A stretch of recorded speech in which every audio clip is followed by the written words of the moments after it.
Japan is an island by the sea filled with volcanoes and it's beautiful. In the year -40,000, Japan might not have been here.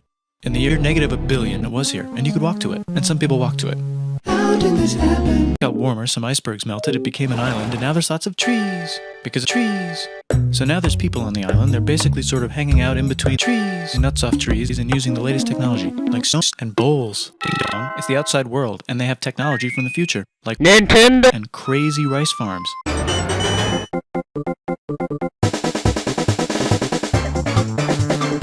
Now you can make a lot of rice really quickly. That means if you own the farm, you own a lot of snows, which is something everybody needs to survive.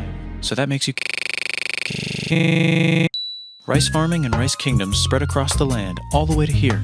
The most important kingdoms were here, here, and here. But this one was the most important, ruled by a heavenly super, or emperor for short. Knock knock, get the door, it's the new prince wants everyone to try this hot new religion from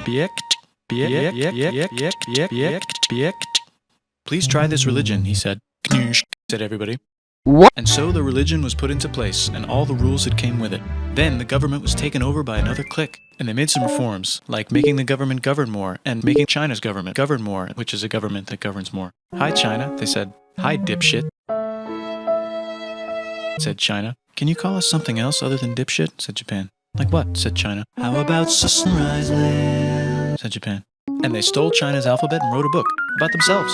And then they made lots of poetry and art and another book about themselves. Then they stopped moving the capital every time the emperor died and kept it in one place for a while, right here. And they conquered the north, finally. Get that squared away. A rich visits China and learns a better version, which is more... Comes back, reinvents the alphabet, and causes art and literature to be... great for a long time. And the royal palace turned into such a dream world of art that they really didn't give a shit about running the country. So if you live outside the palace, how are you supposed to protect your samurai from criminals? Hire shit. Everyone started hiring shit. Rich, important people hired shit. Poor people who could not afford to hire shit did not hire shit. The samurai became organized and powerful, more powerful than the government. How did this happen? So they made their own military government. Here. They let the emperor that the shogun is actually in control. Breaking news, the Mongols have died in a tornado. Okay, said Japan. So the Mongols came over, ready for war, and invaded China. But they tried again, and had a nice time, but then died in a tornado. Then the emperor overthrows the shogunate. Then the shogunate overthrows him back and moves to Kyoto and makes a new shogunate, and died in a tornado. And the emperor can still dress like an emperor if he wants, that's fine. Now there's more art. Like painting with colors, collaborative poetry, plays, monkey fun, tea parties, gardening, architecture, flowers. It's time for who's going to be the next Usually it's the shogun's kid, but the shogun doesn't have a kid. So he tries to get his brother to quit being a monk and be the next shogun. He says okay, but then the shogun has a kid. So now who's it gonna be? Vote now on your phones. And everyone voted so hard that the shogun actually didn't care. He was off somewhere doing poetry. And the whole country broke into pieces. Bye. Knock knock, it's Europe. No, they're not here to take over. They just want to sell some shit, like clocks and guns. And so that's cool, but everyone's still fighting each other for control. Now with guns. And wouldn't it be nice to control the capital? Now with guns, which right now is puppets. Now with guns. This clan is ready to make a run for it, but first they have to trample this smaller clan, which is in the way. Surprise, the smaller clan wins, and the leader of that clan steals the idea of invading the capital and invades the capital, and it goes very well. He's about halfway through conquering Japan when someone who works for him kills him, and then someone else who works for him kills them, and that guy finishes conquering Japan. And then he confiscated everybody's swords, and made some rules. And now I'm going to invade Korea, and then hopefully China, he said, and failed, and also died in a tornado. But before he died, he told these 5 guys to take care of his 5-year-old son until he's old enough to be the next ruler of Japan. And the 5 guys said, and it's probably going to be this guy, who happens to be way more rich and way more rich and... A lot of people support him, but a lot of people support not supporting him. They have a fight, and he wins, and starts a new government, right here.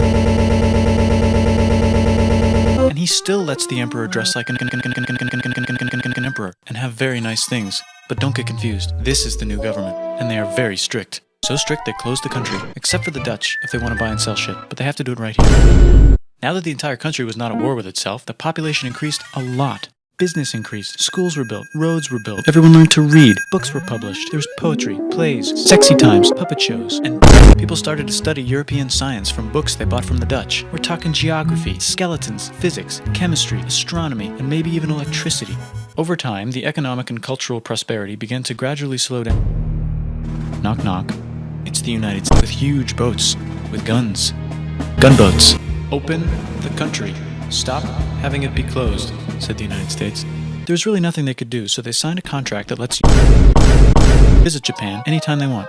Choshu and Satsuma hated this. That sucks, they said. This sucks! And with almost very little outside help, they overthrew the emperor and somehow made the shogunate, and moved him to Edo, which they renamed Eastern Capital. They made a new government, which was a lot more Western. They made a new constitution that was pretty Western, and a military that was pretty Western. And do you know what else is Western? That's right, it's conquest. So what can we conquer? Korea! They conquer Korea, taking it from its previous owner, China, and then go a little bit further. And Russia rushes in out of nowhere and says, "Stop, no, you can't take that. We were going to build a railroad through here to try to get some warm water." And Russia builds their railroad, supervised by a shit ton of soldiers.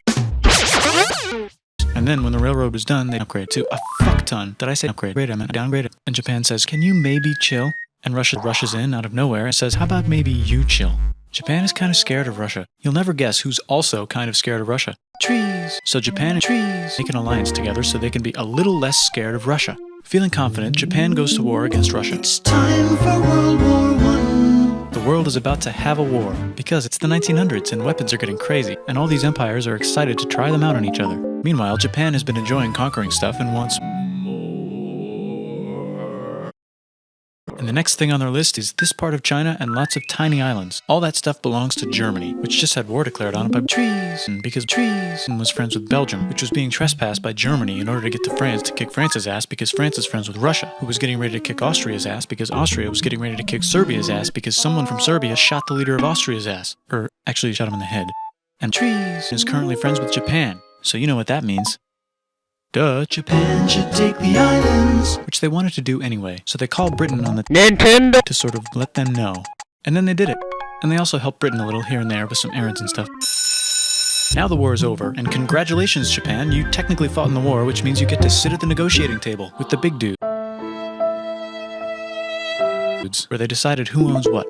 And yes, Japan gets to keep all that shit they stole from Germany. You also get to join the post-war mega-alliance, the League of Nations. The Great Depression is bad, and Japan's economy is now crappy. Bye. But the military is doing just fine, and it invades Manchuria. In the League of Nations, it's like, "No, don't do that. If you're in the League of Nations, you're not supposed to take over the world." And Japan said, "How about I do anyway?" And Japan invaded more and more and more and more of China, and was planning to invade the entire East. You've got mail. It's from Germany, the new leader of... He has a cool mustache, and he's trying to take over the world and needs friends. This also got forwarded to Italy. They all decided to be friends because they had so much in common. It's time for World War II! Germany is invading the neighbors. Then they invade the neighbors' neighbors. Then the neighbors' neighbors' neighbors, who happened to be Britain, said, "Holy shit!" And the United States started helping Britain because they are good friends, and started not helping Japan because they're planning on invading the entire ocean. The United States is also working on a large, very huge bomb, bigger than any other bomb, ever. Just in case. But they still haven't joined the war. War looks bad on TV, and the United States is really starting to care about their image. But then Japan spits on them in Hawaii and challenges them to war. And they say yes. And then Germany, as a symbol of friendship, declares war on the United States also. So the United States goes to war in Europe, and they help the gang chase Germany back into Germany. And they also start chasing Japan back into Japan. And they haven't used the bomb yet, and are curious to see if it works. They actually dropped 2.